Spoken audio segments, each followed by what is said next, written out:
وقال النبي صلى الله عليه وسلم لا يؤمن أحدكم حتى يكون هواه تبعا لما جئت به. وقال النبي صلى الله عليه وسلم أنا سيد ولد آدم ولا فخر. أو كما قال النبي صلى الله عليه وسلم صدق الله رب العالمين وصدق رسوله النبي الصادق الوعد الأمي الأمين الكريم. ونحن على ذلك لمن الشاهدين ومن الشاكرين والحمد لله رب العالمین.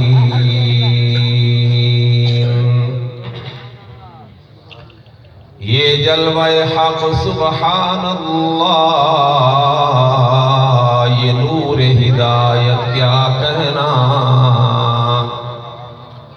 یہ جلوہ حق سبحان اللہ، یہ نور ہدایت کیا کہنا.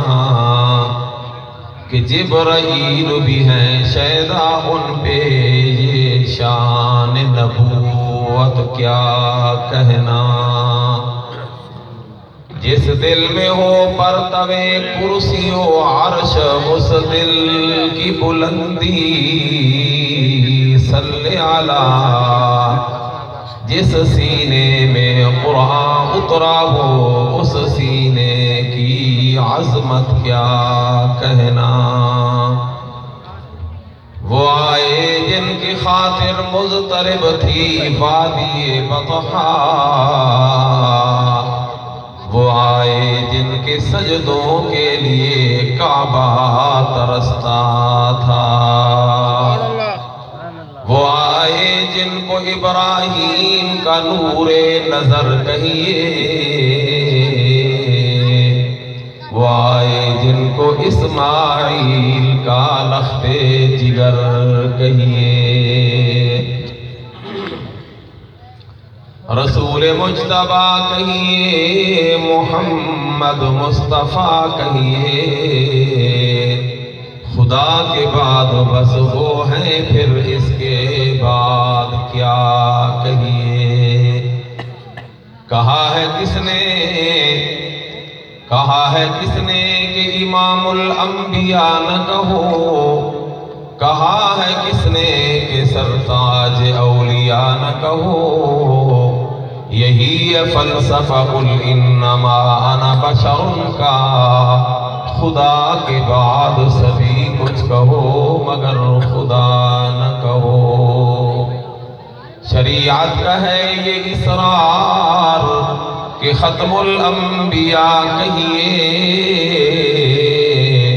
محبت کا تقاضا ہے کہ محبوب خدا کہیے.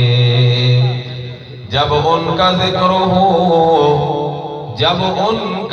ہو دنیا سراپا گوش بن جائے. جب ان کا نام آئے مرحبا صلی علی کہیے. عام حضرات ثواب کے نیت سے بآواز بلند نماز ورا درود شریف تلاوت فرما لیں. اللہم صلی علی محمد وعلی آل محمد کما صلیت علی ابراہیم وعلی آل ابراہیم انکا حمید مجید.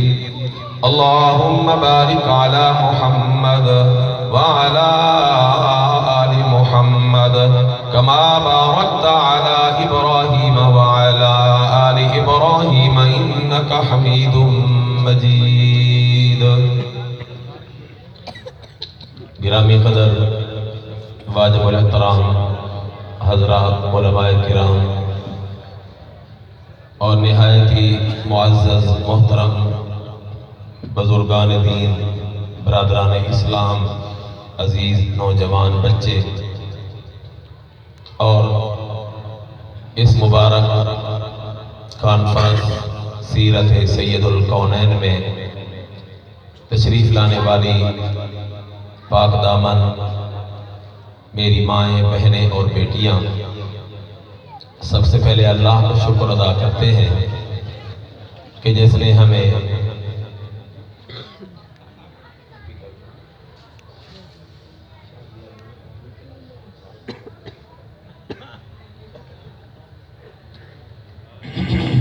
سب سے پہلے اللہ کا شکر ادا کرتے ہیں کہ جس رب العالمین نے ہمیں ایسی مبارک محفل میں حاضری کی سعادت نصیب فرمائی ہے۔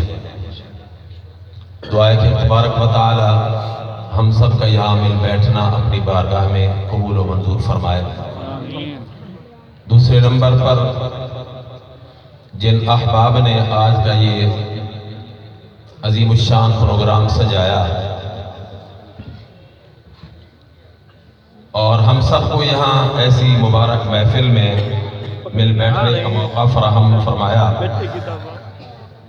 حافظ محمد صدیق صاحب، محترم محمد اسماعیل رحمانی صاحب، بابر رحمانی صاحب، عتیق رحمانی صاحب، جعفر حسین شکوریہ صاحب اور محمد شفیق رحمانی صاحب، شہباز صاحب، کاشف رحمانی، فرحان رحمانی، فاروق رحمانی صاحبان، تمام حضرات ہم سب کے شکریہ کے مستحق ہیں کہ دن رات محنت کر کے، کوشش کر کے، کاوش کر کے، اعلانات کے ذریعے، اشتہارات کے ذریعے ہم سب کو یہاں جمع کیا اور سردی سے بچاؤ کے لیے ایسا اچھا انتظام کیا۔ اللہ تعالیٰ ان تمام رفقا کو اپنے شایان شان جزائے خیر عطا فرمائے۔ عنوان جو اس پروگرام کا دیا انتہائی اہم عنوان ہے اور وہ عنوان ہے سیرت سید الکونین صلی اللہ۔ سردی میں سکڑے ہوئے دوستوں بلند آواز سے کہو صلی اللہ۔ اگر زیادہ سردی لگی ہے تو ایک اور شمیانہ ڈلوا دیتے ہیں، نہیں تو پھر بلند آواز سے کہیں صلی اللہ۔ آہستہ بھی قبول ہے، اللہ معاف کرے کہ آہستہ کہا جائے تو قبول نہیں ہو، قبول ہے۔ اور جس ہم مجلس میں آئے بیٹھے ہیں، پتہ اس مجلس کا کیا مقام ہے؟ بالکل آپ کا یہاں خاموش بیٹھ جانا، بلکہ میں کہوں کہ سو جانا بھی آپ کا عبادت ہے۔ کسی نے کہا نا ایسی محفل کے بارے میں، توجہ ہے نا آپ کی میری طرف؟ جن کی توجہ ہے وہ ایک دفعہ سنائے سبحان اللہ۔ میں صرف آپ کو جگا رہا ہوں، آپ کو ہوشیار کر رہا ہوں، باقی میرے بیان تو شاید ہر مسجد، ہر گلی میں اب ہو چکے ہیں الحمدللہ۔ صرف آپ کو جگانا ہے اور اس محفل کا ثواب لینا ہے، تو بلند آواز سے کہیں سبحان اللہ۔ ایسی مجلس کے بارے میں پتہ کسی نے کیا کہا، میرے دل کی بات کی ہے، کہتے ہیں سلام اس نبی پر، آپ بھی کہہ لیں سلام، کیونکہ اللہ نے حکم دیا نا یا ایھا الذین آمنوا صلوا علیہ وسلموا تسلیما، السلام علیک ایھا النبی ورحمۃ اللہ۔ ہر نماز کی اتحیات میں ہم پڑھتے ہیں، شاعر نے کیا کہا سلام اس نبی پر، آپ بھی کہہ لیں سلام جو عالی جناب ہے، سلام اس نبی پر جو عالی جناب ہے، نبی وہ جس کا پسینہ گلاب ہے۔ جس محفل میں ذکر رسالت مآب ہے، رسالت مآب ہمارے نبی علیہ السلام، جس محفل میں ذکر رسالت مآب ہے، اس محفل میں تو سانس لینا بھی ثواب ہے۔ تو جب سانس لینا ثواب ہے تو سبحان اللہ کہنا کیا ہوگا؟ تو میں عرض کر رہا تھا کہ عنوان انتہائی مقدس ہے اور وہ ہے سیرت سید الکونین صلی اللہ۔ یہ مجھے پھر کہلوانا نہ پڑے، آپ خود بخود کہتے رہے صلی اللہ علیہ وسلم۔ یہ اتنا عظیم الشان اور سدا بہار موضوع ہے جس کو جتنی مرتبہ بیان کیا جائے. کسی نے کہا نا هو المسک ما کررتا یتزوعو، هو المسک ما کررتہ یتزوعو. یہ تو خوشبو کا وہ خزانہ ہے کہ جب بھی دروازہ کھلے گا دل و دماغ معطر ہوگا، دل و دماغ معمر ہوگا. بلکہ اگر میں اس سے آگے بڑھ کے کہوں کہ سیرت سید الکونین کا یہ وہ حسین خزانہ ہے، یہ وہ اعلیٰ خوشبو ہے، جب اس کو کھولا جائے گا، اس پر عمل کیا جائے گا، زندگی بھی آباد ہوگی، قبر بھی منور اور روشن ہوگی. سبحان اللہ. یہ موضوع بیان کرنے کے لیے مجھے جو وقت دیا گیا، میں انشاءاللہ ایک تو بات اپنے موضوع پہ کروں گا، ادھر ادھر نہیں، اور دوسرا میں اپنے وقت میں انشاءاللہ بات کو 45 منٹ میں پورا کروں گا. لیکن یہ موضوع اتنا سدا بہار موضوع ہے جس کو بیان کرنے کے لیے وقت نوح علیہ السلام کی عمر چاہیے. اس کو بیان کرنے کے لیے میری ناقص زبان کیا، سید الملائکہ روح الامین جبرائیل علیہ السلام کی زبان چاہیے. اور اس موضوع کو سننے کے لیے دل سیدنا صدیق اکبر کا چاہیے. نہ ہمارے پاس وہ وقت، نہ وہ زبان، اور نہ سننے کے لیے وہ دل اور ذوق اور شوق. تاہم ہم بھی اس رحمت للعالمین سید الکونین صلی اللہ علیہ وسلم کے نام لیوا ہے، اس لیے اس کے بغیر ہمارا گزارا نہیں. نہ دنیا میں گزارا ہے، نہ آخرت میں گزارا ہے. میں کس رخ پہ بات کروں تو اللہ رب العالمین نے آج مجھے توفیق عطا فرمائی بات کرنے کا. جو میں نے رخ اختیار کیا ہے وہ یہ ہے کہ اس وقت پورے روئے زمین پر بسنے والی جتنی بھی انسانی آبادی ہے وہ پرسکون زندگی حاصل کرنے کے لیے، تلاش کرنے کے لیے بڑی بےتاب ہے. جس طبقہ زندگی سے آپ معلوم کریں، ہر بندہ آپ کو پریشان نظر آتا ہے، اور ہر انسان کی یہ چاہت ہے، خواہ وہ افریقی ہو، امریکی ہو، پاکستانی ہو، یورپی ہو، کہیں کا رہنے والا ہے، ایسا طرز زندگی تلاش کر رہا ہے جس میں اس کو سکون نصیب ہو جائے. بعض لوگوں کا خیال ہے کہ سونا چاندی دولت مل جائے تو سکون مل جائے گا، مگر یہ بالکل غلط فہمی ہے. دولت جتنی زیادہ ملے گی سکون اتنا زیادہ دور ہو جائے گا. اگر دولت سے سکون ملتا تو بڑے لوگ خواب آور گولیاں کھا کر رات کو مصنوعی نیند نہ کرتے. یہ غریب ہے، بغیر گولیاں کھانے، انجیکشن لگوانے میٹھی نیند سو جاتے ہیں. دولت، سونا چاندی اور دولت کی فراوانی میں سکون نہیں ہے. اگر دل کا سکون ہے تو وہ اللہ کے ساتھ رابطے میں ہے، اللہ کے رابطے میں، یعنی اللہ کے ذکر میں. اور یہ بات میں اپنی طرف سے نہیں کہہ رہا، یہ دلوں کو پیدا کرنے والے رب العالمین نے یہ نسخاری علاج بتایا. فرمایا الا بذکر اللہ تطمئن القلوب، کہ دلوں کا اطمینان اللہ کے ذکر سے ہوتا ہے. اب بعضی مخلوقات ایسی ہیں جو فطرتاً اللہ کی یاد کرتی ہیں، اللہ کا ذکر کرتی ہیں فطرتاً.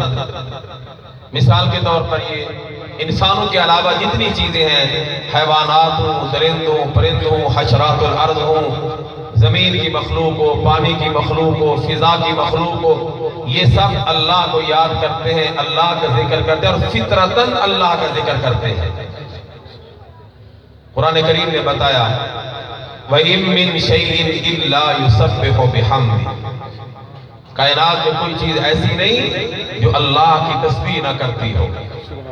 ہر ایک چیز اللہ کی تسبیح کرتی ہے، لیکن فرمایا لا تفقہون تسبیحہم، تم ان کی تسبیح اور ان کے ذکر کو جان نہیں سکتے، سمجھ نہیں سکتے.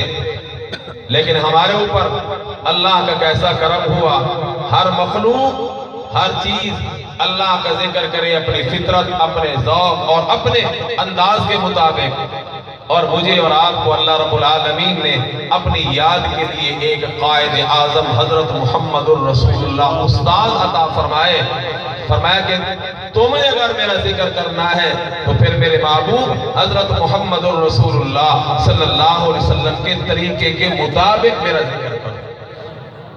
اللہ کی حمد، اللہ کا ذکر، اللہ کی تسبیحات، قرآن کریم کی تلاوت، جو بھی عبادت آپ کریں، حتیٰ کہ اللہ سے کوئی محبت کرے تو رب العالمین نے اس کے لیے بھی یہ ضابطہ بیان کیا کہ میرے محبوب اور میرے پیغمبر حضرت محمد الرسول اللہ صلی اللہ علیہ وسلم کے بتائے ہوئے طریقوں کے مطابق کرو گے تو پھر تمہارا وہ ذکر کرنا بھی میری بارگاہ میں قبول ہوگا، عبادت کرنا بھی قبول ہوگا۔ تمہاری زندگی کا ایک ایک عمل صرف ذکر اللہ کی بات نہیں، زندگی کی ایک ایک ادا تمہاری میرے محبوب صلی اللہ علیہ وسلم کی اتباع اور ان کے بتائے ہوئے طریقے کے مطابق ہوگی تو میں اللہ تم سے راضی ہو جاؤں گا۔ اللہ رب العالمین نے قرآن کریم میں فرمایا قُلْ إِن كُنتُمْ تُحِبُّونَ اللَّهَ فَاتَّبِعُونِي يُحْبِبْكُمُ اللَّهُ وَيَغْفِرْ لَكُمْ ذُنُوبَكُمْ وَاللَّهُ غَفُورٌ رَحِيمٌ۔ میرے پیارے پیغمبر صلی اللہ علیہ وسلم آپ یہ اعلان کر دیں اگر تم اللہ سے محبت کرنا چاہتے ہو تو فرمایا فَاتَّبِعُونِي، میرے پیغمبر آپ اعلان کریں پھر میری محبت کے تقاضے پورے کرو، میری اتباع کے تقاضے پورے کرو تو یحببکم اللہ، اللہ تم سے محبت بھی فرمائے گا، وَيَغْفِرْ لَكُمْ ذُنُوبَكُمْ، اور اللہ تمہارے گناہ بھی معاف فرما دے گا۔ اس سے ہمیں کیا معلوم ہوا کہ ہم اللہ سے محبت کرنا چاہیں، کوئی کام بھی کرنا چاہیں جس سے اللہ راضی ہوگا، اس کے لیے پہلا اصول یہ ہے کہ حضرت محمد الرسول اللہ صلی اللہ علیہ وسلم کے بتائے ہوئے طریقے کو اپنا آئیڈیل بنائیں، اس کے لیے اس کی اتباع کریں، محمد الرسول اللہ کی اتباع میں کمال حاصل کریں تو اللہ محبت بھی فرمائیں گے، اللہ تمہارے گناہ بھی معاف فرما دے گا۔ چونکہ آج کا یہ پروگرام سیرت سید الکونین کے حوالے سے ہے، سیرت یاد رکھنا میرے محترم سامعین، کسی شخصیت کی سیرت، کردار، اخلاق سمجھنے کے لیے ویسے تو بڑے پیمانے ہیں، بڑے معیار ہیں، لیکن دو تین پیمانے اور معیار انتہائی اہم ہیں۔ ان میں پہلی چیز، پہلا معیار، پہلا پیمانہ انسان کی اپنی رفیق حیات اور انسان کی گھر والی کی شہادت اور گواہی ہوتی ہے۔ اس لیے کہ کسی انسان کے اندرون حالات جتنا بیوی سمجھتی ہے اتنا اور کوئی نہیں۔ باہر آپ بازار میں جائیں گے، مسجد میں جائیں گے، تکلف سے، تصنع سے، بناوٹ سے اپنے اخلاق اچھے کر لیں گے۔ انسان اپنے گھر میں بے تکلف رہتا ہے تو انسان کی صحیح آئینہ دار اور انسان کے اخلاق و کردار کی صحیح ترجمان سب سے پہلے اس کی بیوی ہوتی ہے، اور دوسرے نمبر پر اس کا خادم خاص، اور تیسرے نمبر پر اڑوس پڑوس والے ہمسائے، جن کے بارے میں یہ تین گواہیاں صحیح مل جائیں اس کی زندگی، سیرت، کردار ہمارے سامنے صحیح شکل میں آ جاتا ہے۔ انتہائی اختصار کے ساتھ میں تینوں گواہیاں آپ کے سامنے اللہ کے رسول صلی اللہ علیہ وسلم کی سیرت، کردار اور اخلاق کے حوالے سے پیش کرنا چاہتا ہوں، اس نیت اور اس دعا کے ساتھ کہ اللہ ہمیں بھی اپنے نبی پاک علیہ السلام کی سیرت پر عمل کی توفیق عطا فرمائے۔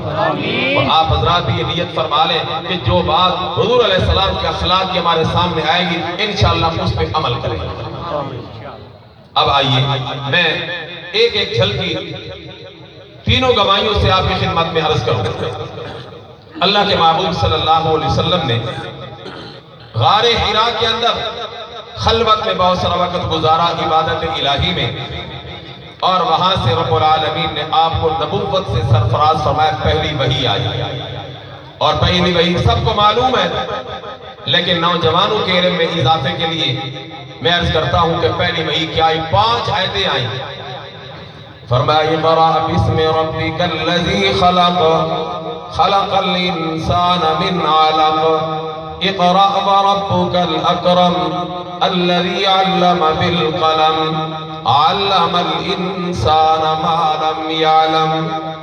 پہلی وحی، پہلی 5 آیتیں وحی کی اللہ کے محبوب سید الکونین صلی اللہ علیہ وسلم لے کر اپنے گھر میں آئے، جسم پر کپ کپی تاری، پسینہ آیا ہوا، آ کر اللہ کے محبوب علیہ السلام نے اپنی پہلی رفیق حیات سیدہ خدیجہ الکبریٰ رضی اللہ تعالی عنہ کے سامنے آ کے فرمایا زملونی زملونی زملونی، خدیجہ میرے اوپر چادر اڑا دو، جسم کانپ رہا ہے، لرزہ پر اندام ہے، پسینہ آیا ہوا، اور پسینہ بھی میرے اور آپ کی طرح کا نہیں بلکہ بخاری شریف کی حدیث ہے، اللہ کے محبوب علیہ السلام کے پیشانی پر جب پسینے کے قطرے آتے تھے ایسے معلوم ہوتا تھا، ایسے چمکتے تھے جیسے سونے کے موتی چمکتے ہیں۔ سیدہ خدیجہ رضی اللہ تعالی عنہا سے اللہ کے محبوب نے ارشاد فرمایا میرے اوپر چادر اڑا دو، چادر اڑا دی گئی، اور نبی علیہ السلام نے فرمایا خشیت علی نفسی، خدیجہ مجھے تو اپنی جان کا فکر ہے، مجھے تو اپنی جان کا خطرہ ہے، اس لیے کہ اللہ کا کلام قرآن مجید اس میں بڑی جلالت ہے، اس میں بڑا کمال ہے، اس میں بڑا رعب ہے۔ خود قرآن بھیجنے والے اللہ نے جب قرآن کا تعارف کروایا تو ارشاد فرمایا لو انزلنا هذا القرآن على جبل لرأيته خاشعا متصدعا من خشية اللہ، اگر ہم اس قرآن کو ایک پہاڑ پر نازل کرتے، زمین پر جتنے مضبوط مستحکم پہاڑ ہیں، کسی پہاڑ پر اگر ہم اپنا قرآن نازل کرتے تو اے دیکھنے والے آپ دیکھتے قرآن کی ہیبت اور قرآن کی جلالت کو، وہ پہاڑ برداشت نہ کرتا بلکہ ریزہ ریزہ ہو جاتا۔ پہاڑ میں بھلا اتنی طاقت اور وسعت کہاں کہ اللہ کے کلام کی جلالت کو وہ برداشت کر سکے۔ ہاں میرے محترم سامعین، پہاڑ میں وہ طاقت نہیں کہ وہ برداشت کر سکے، ایک تیرے میرے پیغمبر حضرت محمد الرسول اللہ کا دل ہے جس نے اس کو برداشت فرما لیا۔ کہنے والے نے کہا نا بڑی عجیب بات کی اور میرے دل کی بات کی، کہتے ہیں یہ ارض و سما، ارض مانا زمین، سما مانا آسمان۔ اب ذرا توجہ کیجئے، شاعر کہتا ہے یہ ارض و سما یعنی زمین و آسمان، یہ ارض و سما کہاں تیری وسعت کو پا سکے، یہ ارض و سما کہاں تیری وسعت کو پا سکے، یہ میرا دل ہی ہے جہاں تو سما سکے، ورنہ کسی کی کیا مجال۔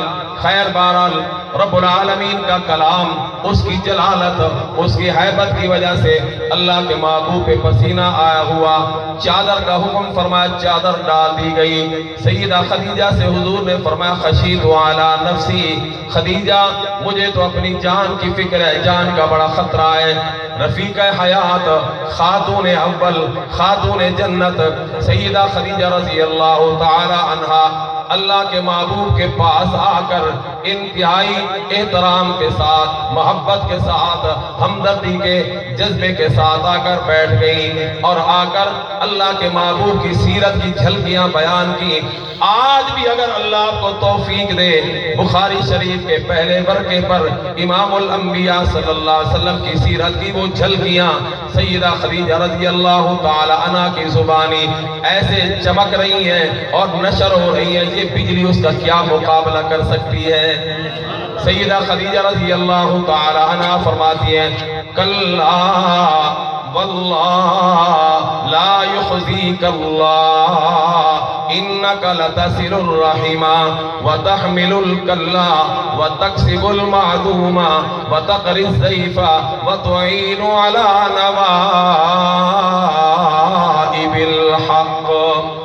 5 خوبیاں، 5 اخلاق، سیرت کی 5 کرنیں، سیرت کے 5 نمونے سیدہ خدیجہ رضی اللہ تعالی عنہا نے اللہ کے نبی کے سامنے بیٹھ کر بیان فرمائے. کیا فرمایا؟ کلا واللہ، اللہ کی جلالت، اللہ کی عظمت کی قسم کھا کر محمد میں کہتی ہوں اللہ آپ کو بے یار و مددگار نہیں چھوڑے گا. آپ جو فرماتے ہیں مجھے جان کا خطرہ ہے، اپنی ذات کا خطرہ ہے، میرے پیغمبر نانا آپ لا وارث نہیں بلکہ آپ کا وارث اللہ موجود ہے. اس لیے کہ آپ میں جو خوبیاں ہیں، پہلی خوبی سیدہ خدیجہ نے اللہ کے محبوب کی سیرت سید الکونین میں تشریف لانے والے سید الکونین کی سیرت کا پہلا سبق، پہلا طریقہ، پہلا نمونہ اور پہلا آپشن بیان کیا. فرمایا انک لتصل الرحم، میرے محبوب آپ تو صلہ رحمی کرنے والے ہیں، یعنی آپ سے جو توڑتا ہے آپ اس سے جوڑتے ہیں، آپ پر جو ظلم کرتا ہے آپ اس پر رحمت فرماتے ہیں، آپ کو جو محروم کرتا ہے آپ اس کو عطا فرماتے ہیں. اللہ کے محبوب نے صلہ رحمی کا یہی تو سبق دیا. فَمَسِّلْ مَنْ قَطَعَكَ وَعْفُ عَمَّنْ ظَلَمَكَ وَأَحْسِنْ إِلَى مَنْ أَسَاءَ إِلَيْكَ. اللہ کے نبی نے ہمیں بھی یہ سبق دیا ہے، اے میری سیرت سننے والے، جو تجھ سے توڑے تو اس سے جوڑ، جو تیرے اوپر ظلم زیادتی کرے اس کو تو معاف کر دے، اور جو تجھے محروم کرے تو اس کو عطا کر دے، جو پتھر مارے اس کو بھی دعا دے دے. اللہ کے نبی نے یہ صرف فرمایا نہیں بلکہ کر کے بھی دکھایا. کسی کہنے والے نے کہا نا وہ مشفق جو غیروں کو اپنا بنا لے، وہ مشفق جو غیروں کو اپنا بنا لے، وہ ہادی جو بھولوں کو رستہ دکھا دے، وہ ہادی جو بھولوں کو رستہ دکھا دے. محبت کے جس نے یوں دریا بہائے، محبت کے جس نے یوں دریا بہائے کہ دل ان کا بھی جیتا جو سر لینے آئے، دل ان کا بھی جیتا جو سر لینے آئے. خوشی اپنی غیروں کے غم میں بھلا دی، خوشی اپنی غیروں کے غم میں بھلا دی، دیا درد جس نے اسے بھی دعا دی. یہ اللہ کے محبوب کی سیرت کا پہلا سبق ہے. فرمایا میرے محبوب آپ کا تو اخلاق اتنا بلند ہے، آپ صلہ رحمی کرتے ہیں. نمبر 2 فرمایا تحمل الکلا، آپ کمزوروں کا بوجھ اٹھا کر انہیں گھر پہنچا آتے ہیں. تکسب المعدوم، جس کے پاس کھانے پینے کو کچھ نہ ہو محنت مزدوری کر کے آپ راشن ان کے گھر پہنچا آتے ہیں. وتقری الضیف، آپ مہمان نوازی کرتے ہیں. اور آخری 5ویں بات فرمائی وتعین علی نوائب الحق، آپ حق کا تعاون کرتے ہیں اور احسان کا برتاؤ کرتے ہیں. میرے محترم سامعین، سیدہ خدیجہ رضی اللہ تعالی عنہا نے اپنے محبوب سید الکونین صلی اللہ علیہ وسلم سے فرمایا میرے پیارے، جن کی اخلاق، جن کی سیرت اتنی بلند و بالا ہو اللہ انہیں کبھی بے یار و مددگار نہیں رہنے دیتا، اللہ خدا آپ کی حفاظت کر کے دکھائے گا. سبحان اللہ. اب یہ 5 خوبیاں اللہ کے محبوب کی بخاری شریف کے پہلے صفحے پر آج بھی نشر ہو رہی ہیں. اللہ ہمیں یہ سمجھنے، ان پر عمل کی توفیق عطا فرمائے. ضمناً ایک اور رخ بھی آپ کے سامنے عرض کر دوں. یہ سیدہ خدیجہ رضی اللہ تعالی عنہا نے جو نبی علیہ السلام کی رفیقہ حیات ہے، قریب سے حضور کو دیکھا اور اتنا قرب نصیب ہوا خدیجہ کو کہ فرشتوں کے سردار جبریل کو بھی وہ قرب نصیب نہیں ہوا جو خدیجہ اور عائشہ صدیقہ کو نصیب ہوا ہے. ایک وقت آیا اللہ کے محبوب صلی اللہ علیہ وسلم کے ان 5 خوبیوں کو ایک اور شخص نے، خدیجہ نے نہیں، کسی اور میں بھی وہی 5 خوبیاں دیکھی جو خدیجہ کی حساس نگاہوں میں محمد عربی صلی اللہ علیہ وسلم میں دیکھی تھی۔ وہ کون خوش نصیب ہے جس میں اپنے استاد کی خوبیاں اپنے شاگرد میں 1 نہیں 2 نہیں 5 کی 5 ہو بہو ایک حرف اور زیر زبر کی تبدیلی کے بغیر وہ 5 خوبیاں محمد کے ایک شاگرد میں ہیں، اور وہ شاگرد ہے سیدنا حضرت ابو بکر صدیق رضی اللہ تعالی۔ سبحان اللہ۔ تقریباً 12 سال بعد سیدہ خدیجہ کی یہ خوبیاں بیان کی خدیجہ نے حضور کی، تو تقریباً 12 سال بعد جب سیدنا صدیق اکبر رضی اللہ تعالی عنہ نے اہل مکہ کی سنگ دلانہ کاروائیوں سے تنگ آ کر اپنے قائد حضرت محمد الرسول اللہ صلی اللہ علیہ وسلم سے اجازت مانگی، حضور اب تکلیفیں برداشت نہیں ہوتی، مجھے بھی اجازت دے دیں، باقی صحابہ حبشے چلے گئے، میں بھی حبشے چلا جاؤں، جان بھی بچاؤں ایمان بھی بچاؤں۔ امام الانبیاء صلی اللہ علیہ وسلم نے اجازت دے دی۔ صدیق اکبر رضی اللہ تعالی عنہ نبی علیہ السلام سے اجازت لے کر مکہ چھوڑ کے حبشہ کی طرف جا رہے تھے۔ راستے میں ایک بڑا کافر رئیس مکہ جس کا نام ہے ابن دغنا، وہ صدیق اکبر کو تیاری کر کے جاتا ہوا دیکھ کر سامنے آیا اور کہنے لگا اینا یا ابا بکر، ابو بکر تیری تیاری سفر کی لگتی ہے، تنے تنہا کہاں جا رہا ہے؟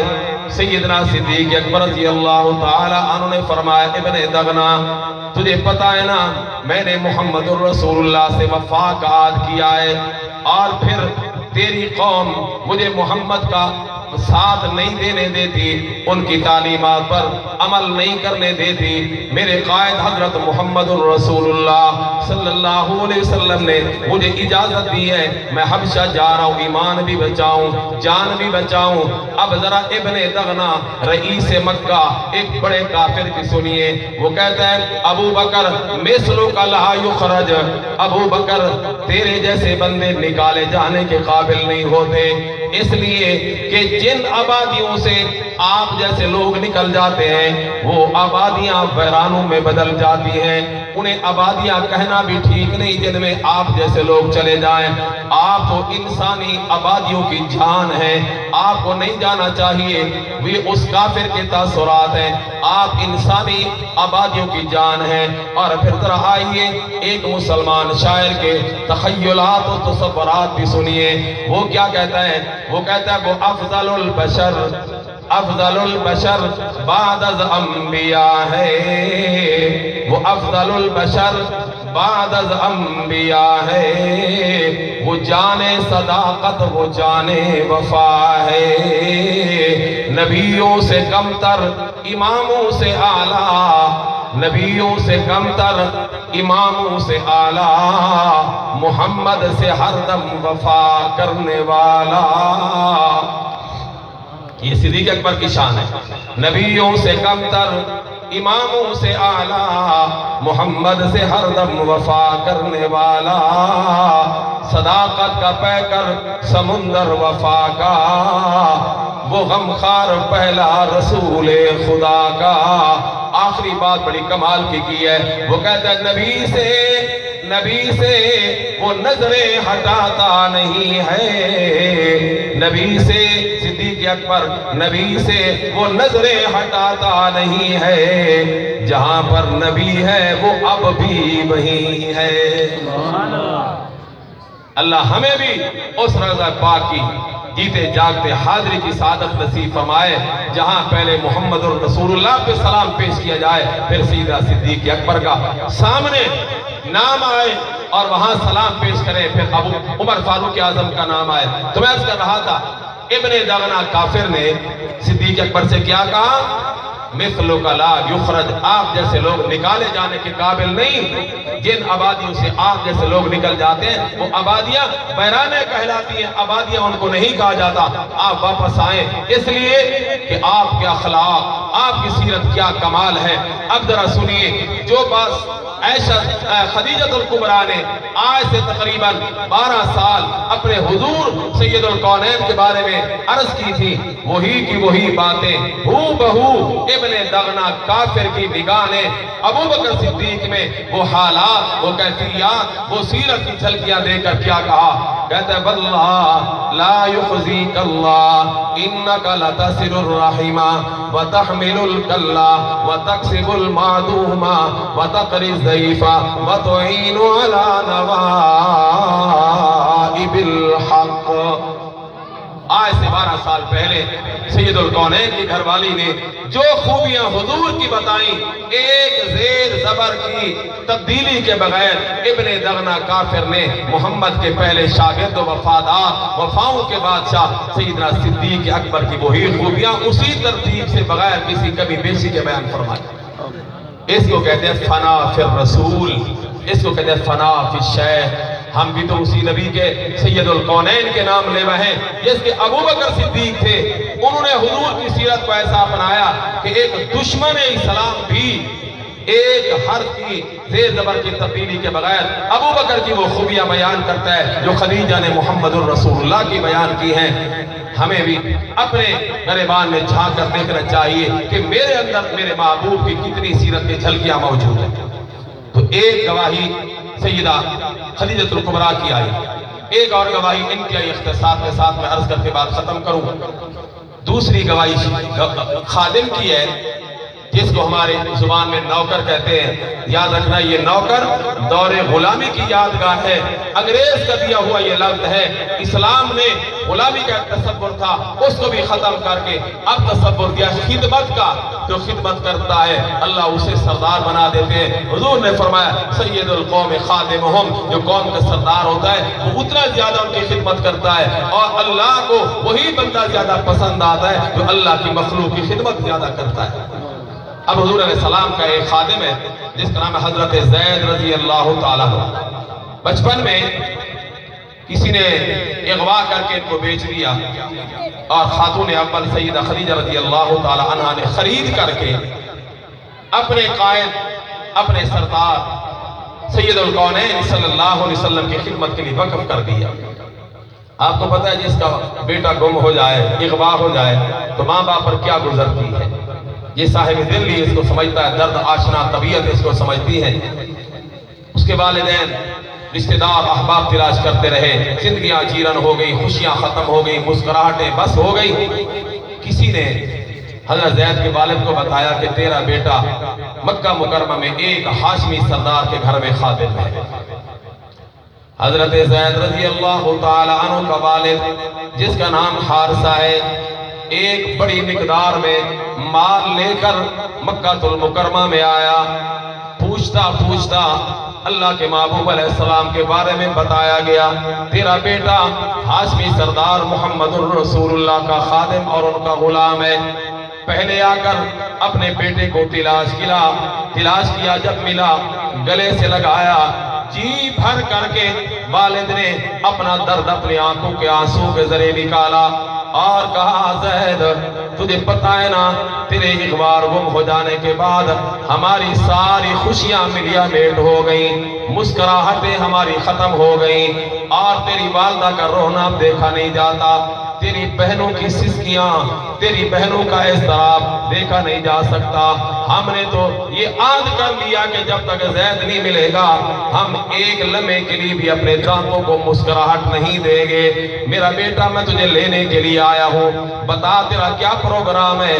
حضرت زید رضی اللہ تعالیٰ عنہ خادم رسول نے عرض کی، بابا جان یہ باتیں بعد میں ہوں گی، لیکن پہلے آئی اپنے قائد حضرت محمد الرسول اللہ سے تیری ملاقات کرا دوں۔ لے کے آئے، اللہ کے محبوب علیہ السلام نے انتہائی تکریم کے ساتھ جگہ دی، عزت کے ساتھ بٹھایا۔ فرمایا کیسے آنا ہوا؟ اس نے اپنا مدعا انتہائی درد دل کے ساتھ بیان کیا کہ سردار یہ بیٹا یہ زید میرا بیٹا ہے، ڈاکوؤں نے اغوا کر کے اس کو لے جا کر یہاں بیچ دیا، میرا رونا آپ دیکھ نہیں سکتے، اس کی ماں کی آہیں آپ سن نہیں سکتے، جب سے یہ جدا ہوا ہمیشہ اس کی دن رات نگاہیں دروازے پر رہتی ہیں، کب میرا بیٹا آئے گا۔ اس کی بہنوں کا اضطراب، رونا، آنسو دیکھے نہیں جا سکتے، جتنا کچھ آپ لیں گے میں دینے کے لیے آیا، یہ بیٹا لینے کے لیے آیا۔ رحمت للعالمین صلی اللہ علیہ وسلم کی سیرت سید الکونین کی جھلکیاں ذرا آپ غور فرمائیے۔ میرے آپ کے پیغمبر سید الکونین صلی اللہ علیہ وسلم نے فرمایا، حارثہ میں بغیر کسی معاوضے کے تیرے بیٹے کو تیرے ساتھ بھیجنے کے لیے تیار ہوں، لیکن ایک بات ہے، ایک بات یہ ہے کہ میں زبردستی زید کو نہ بھیجوں گا، نہ زید کو زبردستی لے جانے دوں گا، باقی خوشی سے جائے، میری طرف سے کوئی رکاوٹ نہیں، اس لیے کہ میں یہاں ملانے کے لیے آیا، جدا کرنے کے لیے تو نہیں آیا، میں تو قانون بتانے آیا۔ سلمن قطع کا، اگر کسی کا بیٹا نکھڑا ہوا جدائی کے بعد ماں سے مل جائے، میں محمد تو اس پر خوش ہو جاؤں گا، اس لیے کہ کسی نبی کی تعلیمات ہیں، من عزا سکلا اسی بردن فی الجنہ، جو کسی ایسی عورت کو تسلی دے جس کا بیٹا گم ہو گیا، اسی پیغمبر علیہ السلام نے فرمایا اللہ رب العالمین اس تسلی دینے والے بندے کو قیامت کے دن جنت ایک چادر عطا فرمائیں گے۔ حارثہ میں زید کو زبردستی نہ لے جانے دوں گا، نہ بھیجوں گا، زید کی مرضی بلا معاوضہ بھیج دوں گا۔ ذرا پوچھ لیا جائے، اب زید کے والد نے اپنے بیٹے کی طرف سروالیہ نظروں سے دیکھا، بیٹا اب تو رکاوٹ کوئی نہیں، اٹھو نہ چلیے، مگر سیدنا حضرت زید رضی اللہ تعالی عنہ نے بھرپور نگاہوں سے اپنے قائد اور اپنے آقا و مولا سید الکونین صلی اللہ علیہ وسلم کے بزدھا والے چہرے پر اپنی بھرپور نظر ڈالی۔ میرے محترم سامعین، کبھی خاموش نگاہیں وہ کام کر جاتی ہیں جو خطیب کے وہ الفاظ بھی کام نہیں کرتے۔ اسی کو تو کسی نے کہا نا، عقل و خرد کو، خرد کا معنی بھی عقل ہوش، کہتے ہیں عقل و خرد کو وہ چھو نہ سکا تمام عمر، عقل و خرد کو چھو نہ سکا وہ تمام عمر، جادو جس پر تیری نگاہ کا چل گیا۔ اللہ کے محبوب نے بھی دیکھا، ادھر والد نے بھی دیکھا، حضرت زید رضی اللہ تعالی عنہ نے فیصلہ کن جواب دیا، کہا ابا جان اللہ آپ کو سلامت رکھے، میری ماں کو بھی سلام دینا، میری بہنوں کو بھی سلام دینا، میرے احبہ اعزاء اقارب کو بھی سلام دینا، میں سب کو چھوڑ سکتا ہوں لیکن محمد الرسول اللہ کا دامن نہیں چھوڑ سکتا، اس لیے کہ جو محبت جو شفقت محمد الرسول اللہ کے ہاتھوں میں، آپ باپ ضرور ہے لیکن آپ کے ہاتھوں میں وہ شفقت و محبت کہاں؟ حضور کی ازواج کی نگاہوں میں جو پیار محبت شفقت ہے وہ میری اصل سگی حقیقی ماں میں کیا ہوگی؟ اللہ کے نبی علیہ السلام نے جب یہ سنا تو حضرت زید سے فرمایا، زید اللہ تجھے سلامت رکھے، تو نے محبت کا حق ادا کر دیا ہے۔ سبحان اللہ۔ آج ہم اپنے ماں باپ کو تو کیا چھوڑے، نبی کی محبت میں ایک معمولی بدعت اور رسم بھی چھوڑنے کے لیے تیار نہیں، ہم کس منہ سے محمد اور رسول اللہ کے سامنے جائیں گے؟ تفصیلات کا ٹائم نہیں، میرا وقت ختم ہوا، میں اپنی آخری بات عرض کر کے بات ختم کروں۔ تیسری گواہی اڑوس پڑوس کی، اللہ کے محبوب نے جب بحیثیت رسول اللہ ہونے کے صفا کی بلند پہاڑی پر چادر ہلائی، جو خطرے کی نشانی لوگوں کو جمع کرنے کے لیے ایک انداز تھا، لوگ جمع ہو جاتے، آج چادر ہلائی اس نے جو عبداللہ کا یتیم ہے، کائنات کا سب سے بڑا سچا انسان ہے، تو مدینے کی آبادی کھچ کھچ کر کے محمد عربی کے قدموں میں حاضر ہو گئے۔ اللہ کے نبی نے اعلان فرمایا، پہلے سوال فرمایا کہ لَقَدْ لَبِثْتُ فِيكُمْ عُمُرًا، مکہ والوں میں نے زندگی کے 40 سال تمہارے اندر گزارے، بتاؤ نا تم نے مجھ کو کیسا پایا؟ اب یہ سوال اللہ کے محبوب نے کفار مکہ کے سامنے کیا، بڑیرے بھی چھوٹے بھی سردار رعایا سب کھڑے ہیں، سب نے بیک زبان جواب دیا، اللہ کے محمد صلی اللہ علیہ وسلم جربنا کا مرارا، ہم نے آپ کا کئی مرتبہ تجربہ کیا، ما وجدنا فیک الا صدقا، اے محمد ہم نے آپ کے اندر سوائے سچائی کے کچھ نہیں دیکھا۔ او امت والو ذرا سید الکونین کی سیرت کی جھلکی دیکھو، کافر کہہ رہے ہیں ہم نے آپ میں سوائے سچائی کے کچھ نہیں دیکھا، بلکہ میں اگر اس کو یوں کہوں، انہوں نے کہا محمد آپ تو سچائی کا نشان ہے، آپ تو دیانت کی پہچان ہے، آپ تو دیانت صداقت کا چلتا پھرتا اعلان ہے، جب ہم صداقت دیانت دیکھنا چاہتے ہیں، چلتا پھرتا تو آپ کو دیکھ کر ہمیں دیانت بھی سمجھ آتی ہے، صداقت بھی، شرافت بھی، حیا بھی آپ کو دیکھ کر ہمیں سمجھ آتا ہے۔ اللہ کے محبوب نے فرمایا اگر میں تمہیں کوئی بات کہوں تو مانو گے؟ سب نے کہا جی بالکل۔ حضور نے فرمایا میں کامیابی کا نسخہ لایا ہوں، یا ایھا الناس قولوا لا الہ الا اللہ تفلحون، اے لوگوں مکے والو لا الہ الا اللہ پڑھ لو سارے کامیاب ہو جاؤ گے۔ یہ تو الگ موضوع ہے، لیکن اللہ کے نبی نے جو اہل مکہ سے پوچھا کہ تم نے مجھ کو کیسا پایا، تو مکے والوں نے کیا کہا؟ محمد آپ سے زیادہ سچا ہم نے کائنات میں کوئی نہیں دیکھا، آپ سے زیادہ شریف ہم نے کوئی نہیں دیکھا، آپ سے زیادہ دیانت والا ہم نے کوئی نہیں دیکھا، آپ سے زیادہ صداقت والا ہم نے کوئی نہیں دیکھا۔